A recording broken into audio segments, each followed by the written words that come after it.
Alléluia. Bonjour, bonsoir. Bien-aimés frères et sœurs, voilà une autre prophétie.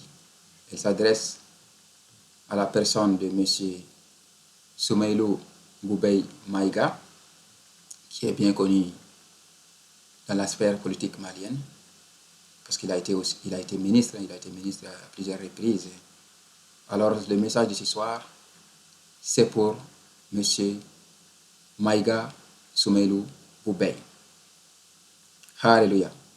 Avant de transmettre le message, je vais lire quelques versets de la Bible. Peut-être que vous ne connaissez pas encore la Bible, mais il va falloir que vous les connaissiez. Il va falloir que vous appreniez la Bible, parce que c'est la parole de Dieu, c'est l'essentiel, c'est incontournable. C'est la parole qui ne passera jamais. La parole incombattable, c'est la parole de Dieu, la Bible. Alléluia. Alors, je vais lire dans la Bible. Je vous invite aussi à prendre note pour pouvoir lire plus tard, parce que je pense que vous ne connaissez pas encore bien la Bible. Donc, la Bible de Dieu contient la parole de Dieu. Les personnes qui ont écrit dans la Bible ont été inspirées. Ce ne sont pas des paroles qui viennent d'eux, c'est des paroles qui viennent de Dieu directement. Et ils sont inspirés. Comme Satan inspire ses chanteurs et tout autre cinéaste et consorts, Dieu a inspiré ses serviteurs à écrire des messages pour son peuple, des messages qui ne s'effacent jamais, des messages qui restent pour toujours. Ça, c'est la Bible. Alléluia. Donc, commencez dès maintenant à apprendre la Bible. Bon, maintenant, je vais lire quelques versets avant de vous transmettre votre message qui vient de Dieu. C'est déjà décidé au ciel. Ça sort du conseil, le conseil de Dieu. Vous avez votre conseil de ministre là-bas à Kourouba. Dieu aussi a son conseil au ciel. Alléluia. Donc, dans le Nouveau Testament, la Bible elle est composée de deux parties, Ancien Testament et Nouveau Testament, mais c'est la même parole de Dieu. Sauf que l'Ancien Testament, c'est des choses qui ont été écrites avant l'arrivée du Seigneur Jésus-Christ en chair au monde. Et le Nouveau Testament, c'est à partir du ministère de Jésus jusqu'à son départ. Ça, c'est le Nouveau Testament. Mais c'est la même chose, ils se complètent. L'un est l'accomplissement de l'autre. Alléluia. Dans le Nouveau Testament, les épîtres de Paul, l'apôtre Paul, il a écrit beaucoup de lettres. Ici, il écrit une lettre à un de ses apprentis, si on peut le dire, qui s'appelle Timothée. Il écrit une lettre, c'est ça qu'on appelle les épîtres. Donc, 1 Timothée 2, première épître que Paul a envoyée à Timothée, chapitre 2, versets 5 et 6. Car il y a un seul Dieu et aussi un seul médiateur entre Dieu et les hommes, Jésus-Christ homme, qui s'est donné lui-même en rançon pour tous. Alléluia. Donc le message est très clair, je le lis plusieurs fois. Il y a un seul Dieu. Et entre Dieu et nous, il y a un seul médiateur. C'est ça, c'est ce qu'il faut comprendre. Et ce médiateur, ce n'est pas n'importe qui, c'est Jésus-Christ, qui a quitté le ciel. Au ciel, il est égal à Dieu. Il est fils de Dieu. Il a tout pouvoir, toute autorité. Il a toutes les commodités du ciel. Il a laissé ça de façon périodique. Il est venu sur la terre parce que Dieu l'a envoyé. Dieu l'a dit, va, je t'envoie là-bas, parle à mon peuple là-bas. Et puis après cela, tu vas mourir. Tu vas mourir, puis tu vas me rejoindre. Je vais te ressusciter. Il a accepté cela. Pourquoi? Parce qu'il nous aime. Il s'est donné en rançon. Vous savez que là-bas au Mali, il y a des prises d'otages, là-bas au nord. Après, les gens ils font des rançons par-ci, par-là pour récupérer les touristes, les gens. Dieu a envoyé Jésus-Christ en rançon pour nous. Parce que nous sommes captifs de Satan. On était captifs de Satan. Maintenant, ceux qui ont accepté la main tendue de Dieu à travers Jésus, ils ne sont plus captifs. Mais ceux qui rejettent cela sont toujours captifs de Satan. Ça doit être clair pour tout le monde. Alléluia. Donc, il y a un seul Dieu. Satan a trompé les gens. Ils se sont fait beaucoup de dieux par-ci, par-là. Beaucoup de sectes, beaucoup de religions, beaucoup de croyances, toutes sortes de choses. Il y en a même qui disent qu'eux, ils sont eux-mêmes Dieu. Dieu est en eux. Ils disent que leur destin, c'est dans leurs mains. C'est eux qui décident de tout. Ils sont pitoyables parce qu'ils ne savent même pas que Dieu leur donne le souffle. Ils ne savent même pas quand est-ce qu'ils vont mourir. Mais ils disent que c'est eux qui ont leur destin en main. Bon, tout ça, c'est le mensonge de Satan. De la même façon, il a dérouté beaucoup de gens à l'adorer. Les gens adorent Satan sans le savoir, à travers des religions et des sectes. Toute doctrine qui n'est pas fondé sur la parole du Seigneur Jésus-Christ de Nazareth, celui qui a quitté le ciel pour venir mourir pour nous sur la terre ici, tout enseignement qui n'est pas aligné avec cela est diabolique. C'est clair et net, c'est diabolique. Alléluia. Donc c'est ça le message. Maintenant, je vais lire un autre passage. Toujours dans la Bible, cette fois-ci dans l'Ancien Testament, dans les prophètes. Il y a un prophète qui s'appelait Amos. Amos 3, donc Amos chapitre 3, verset 7. Car le Seigneur, l'Éternel, ne fait rien sans avoir révélé son secret à ses serviteurs, les prophètes. Voilà. Donc Dieu au ciel, il a son conseil de ministres comme vous, là, il a son conseil. Et dans ses conseils, il a les prophètes qui prennent part. Bien vrai que physiquement, les prophètes ils sont sur la terre ici, parce qu'ils sont chers, mais en esprit, ils sont connectés au conseil de Dieu au ciel.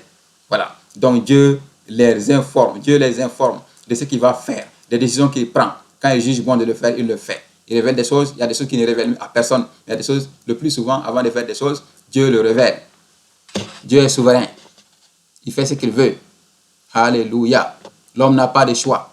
Parce que l'homme, c'est la création de Dieu. Qui est l'homme? Un souffle. Quand Dieu le coupe, il disparaît. Est-ce que l'argile peut dire au potier, tu m'as formé comme ci, tu m'as formé comme ça? L'argile ne peut pas dire ça. Nous sommes argile et Dieu est potier. C'est lui qui nous a façonné, il nous a fait la conception, la forme, la durée de vie. Tout ça, c'est Dieu qui a décidé et il l'a fait, il est souverain. Alors, qui est l'homme pour défier Dieu? C'est l'égarement qui amène les gens à faire ça. C'est Satan qui fait ça. Alléluia. Donc, voilà. Ceci étant dit, maintenant, je vais transmettre le message à l'intéressé. Soumaïlou Boubey Maïga. Je ne vous connais pas en personne. Je vous ai connu à travers les sites internet, à travers les médias maliens, dans la politique. Je sais que vous avez été ministre de la Défense. Vous avez été aussi ministre dans d'autres régimes, je le sais. Alors, en conseil de Dieu au ciel, vous êtes le futur président du Mali. Dieu vous a choisi pour que vous accomplissiez son dessein sur le Mali. Écoutez-moi très bien. Soumaïlou Boubey Maïga. Au moment même où vous n'espérez pas, vous n'imaginez pas, peut-être que vous ne croirez pas, au ciel, Dieu vous a désigné futur, le prochain roi du Mali. Roi, ça veut dire président dans vos dialectes là-bas, dans vos jargons actuels. Au ciel, vous êtes des rois, les rois des nations. C'est Dieu qui institue les rois et c'est Dieu qui les destitue. C'est Dieu qui a mis en place Kadhafi, c'est Dieu qui l'a enlevé. C'est Dieu qui a mis ATT, c'est Dieu qui l'a enlevé. Je sais que vous autres, vous avez d'autres compréhensions. Vous allez dire que non, c'est la France, non, c'est les Nations Unies, non, c'est ceci, c'est là, ils m'ont aidé à être président. Les gens oublient Dieu. Ça, vous êtes en train de donner la gloire de Dieu à des démons, à des personnes, à des organisations. C'est abominable. Dieu n'aime pas ça, il déteste cela. Quand vous faites ça, il va vous rejeter. Si vous venez au pouvoir et que vous n'écoutez pas Dieu, vous faites vos propres choses, il va vous jeter comme il a jeté les autres. C'est moi qui vous le dis. Moi qui suis prophète de Dieu. Joseph Gendeba. Je suis au Québec. Alors, ce que j'ai à vous dire, commencez à lire la Bible pour comprendre la parole de Dieu, pour connaître qui est Dieu. Qui est ce Dieu qui vous ramasse quelque part, de nulle part, pour vous mettre à la tête du Mali. Ce n'est ni la France, ce n'est ni les Nations Unies, ni la MINUSMA. Ne vous faites pas tromper par Satan. C'est Dieu qui vous a établi roi. D'accord? Alléluia. Donc, je vous lis un autre message, un verset. Donc, toujours dans le Nouveau Testament, épître de Paul, cette fois-ci, épître de Paul aux Romains. Donc, Romains 13, verset 1. Que toute personne soit soumise aux autorités supérieures, car il n'y a point d'autorité qui ne vienne de Dieu. Et les autorités qui existent ont été instituées de Dieu. Ça parle d'elle-même, c'est clair. Il n'y a pas d'autorité qui ne vient pas de Dieu, ça vient de Dieu. Les hommes ils vont dire que non, j'ai fait ceci, cela, j'ai fait les gris-gris, j'ai fait la franc-maçonnerie, j'ai fait les sacrifices, j'ai fait cela. Tout ça, c'est diabolique, c'est du mensonge. C'est Dieu qui a les derniers mots. Voilà. Donc, ce n'est pas la première fois que Dieu met en place des rois ou enlève des rois. Il l'a toujours fait, depuis la création. C'est lui qui décide qui va être roi et quand est-ce qu'il va partir. Si vous lisez dans l'Ancien Testament, dans le livre de Samuel, 1 Samuel 15, verset 10, vous allez lire ça. Et puis, l'Éternel adressa la parole à Samuel. Ça, c'est 10. Verset 11. Je regrette d'avoir établi Saül pour roi, car il se détourne de moi et n'accomplit pas mes paroles. Parce que quand il vous désigne roi, vous devez l'écouter. Parce qu'il vous a mis là-bas pour un dessein spécifique. Vous devez l'écouter. Vous ne devez pas suivre Satan, vous devez suivre Dieu. Écoutez sa voix. Et vous ne pourrez écouter Dieu que lorsque vous êtes proche de Dieu. Pour être proche de Dieu, il faut lire sa parole et être dans son camp. Parce qu'on ne peut pas écouter Dieu, on ne peut même pas l'entendre. On ne peut pas entendre Dieu si on n'est pas avec Dieu. Ça, c'est clair. Donc, la première chose qu'il faut faire est d'être avec Dieu. 1 Samuel 16, verset 1. L'Éternel dit à Samuel, « Quand cesseras-tu de pleurer sur Saül? Je l'ai rejeté afin qu'il ne règne plus. » Voilà, c'est fini. Donc ça, c'est un des rois que Dieu avait établi sur Israël, puis il ne faisait pas ce que Dieu voulait. Dieu l'a averti, il n'écoutait pas, alors Dieu l'a rejeté. Dieu a envoyé son prophète qui s'appelait Samuel pour adresser le message à Saül. Aujourd'hui, Dieu m'envoie adresser le message à M. Maïga Soumeilou Boubey. Donc, avant de terminer, je vais lire un verset. Isaïe 45, versets 22-23. Tournez-vous vers moi et vous serez sauvés, vous tous qui êtes aux extrémités de la terre, car je suis Dieu et il n'y en a point d'autre. Je le jure par moi-même. La vérité sort de ma bouche et ma parole ne sera point révoquée. Tout genou fléchira devant moi, toute langue jurera par moi. C'est Dieu qui parle comme ça, faites attention. Prêtez attention. Dieu a dit, il n'y a pas d'autre Dieu à part lui. Venez vers lui si vous voulez être sauvé. Et tout genou va fléchir. Toute langue jurera, toute langue confessera. Tous ceux qui sont là-bas, excités par-ci, par-là, des faux dieux, des faux prophètes, de tous ces gens-là, qui se font adorer, ça va finir.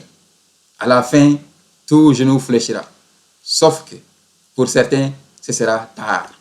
La vérité va éclater, mais pour certains, ce sera déjà tard. Quand on meurt, avant de venir à Dieu, au vrai Dieu, c'est tard pour nous. Et le vrai Dieu, pour venir à lui, il n'y a qu'un seul chemin. Jésus-Christ. C'est ça. Psaume 33, versets 13 et 14. L'Éternel regarde du haut des cieux. Il voit tous les hommes. Du lieu où il habite, il observe tous les habitants de la terre. Proverbe 16, verset 1. L'homme fait des projets, mais celui qui a le dernier mot, c'est l'Éternel. Alléluia. Alors, cherchez l'Éternel, le seul vrai Dieu qui existe. Tout le reste est mensonge, tout le reste est tromperie, tout le reste est fausseté, égarement, c'est du néant. C'est Satan qui égare les gens. Il se fait adorer. Donc, l'Éternel n'est pas caché. Si vous le cherchez, vous le trouverez. Si vous ne le cherchez pas, vous ne le trouverez pas. Donc, pour conclure, Soumeilou Boubey Maïga, futur président du Mali, décidé en conseil du ciel par Dieu. Voilà, en tant que messager de Dieu, je vous envoie ce message. Que Dieu vous bénisse. Commencez à lire la Bible dès aujourd'hui pour savoir qui est Dieu et pour s'approcher de lui et pour écouter sa voix et exécuter ses ordres. Alléluia. Que Dieu vous bénisse. Que Dieu bénisse le Mali. Au nom de Jésus-Christ. Amen.